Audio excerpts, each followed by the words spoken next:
Time now for the NTV Sports Desk. The whole game of inches speech might not apply to basketball, but sometimes it still makes sense. 1-point games, last-second shots, all moments that bring excitement. The joys and anguish of the game that James Naismith created, all coming down to this. GICC looking to defend their C2 title against Humphrey, Lindsay, Holy Family. The Crusaders making some smart plays early in a defensive battle. Gil Jangmer uses his height to reach over his defender and just places the ball in the hoop. Then Isaac Herbeck hands it off to Marcus Lowry, who drains the wide-open three as the Satyrs led by 5 after 1. But the Bulldogs, they start to chip away. Cooper Beller cuts down the baseline and lays it in as it's suddenly just a one-possession game. Lowry, though, comes through with 2 late buckets. This one, of the putback variety, gives GICC an 18-15 lead at the half. This game going down to the wire. Lowry with a shot off glass as GICC, they had the lead with just 25 ticks left on the clock. But he'd get called for a foul moments later, allowing HLHF to knot it up. 4 seconds to go. Herbeck trying to be the hero, won't get the bucket, but he draws the foul. Sadly, he misses both at the charity stripe, and that means we're headed to overtime.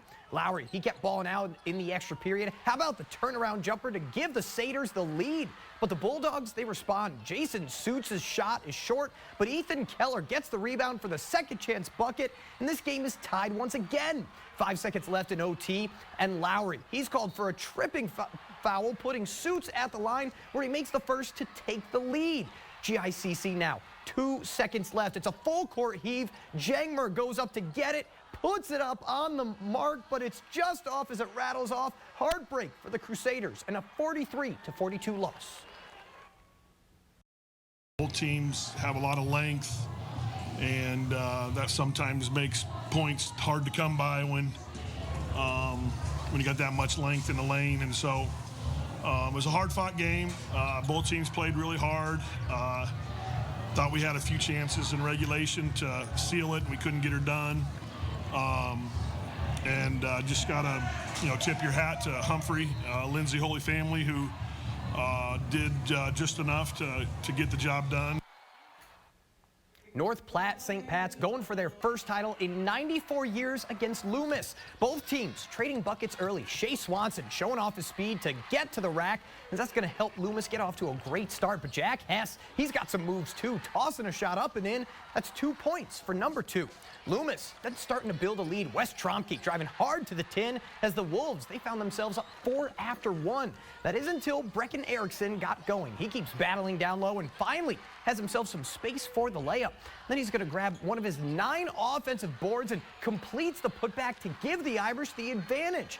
Loomis, they would cut the deficit to 1 with Swanson carrying the load. The sweet move to the tin, 12 of his 18 points coming in the first half.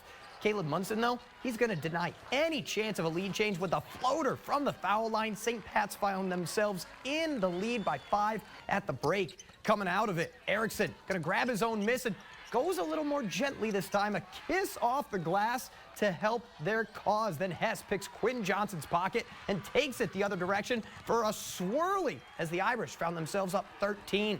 Johnson, though, stepping up for Loomis as he's done so many times, dropping a patented triple to bring the lead down to single digits, but St. Pat's never lost their advantage. One last bucket for Erickson on the spin move, 19 for him, as North Platte St. Pat's is the D1 boys champion, 65-57.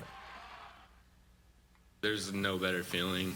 There just isn't. It's still not totally setting in, but what we did was crazy. The game was really a microcosm of everything that these guys have done. They've just been kind of all in all year, and they really believe in each other. They played well today, and it's a well-deserved win for them.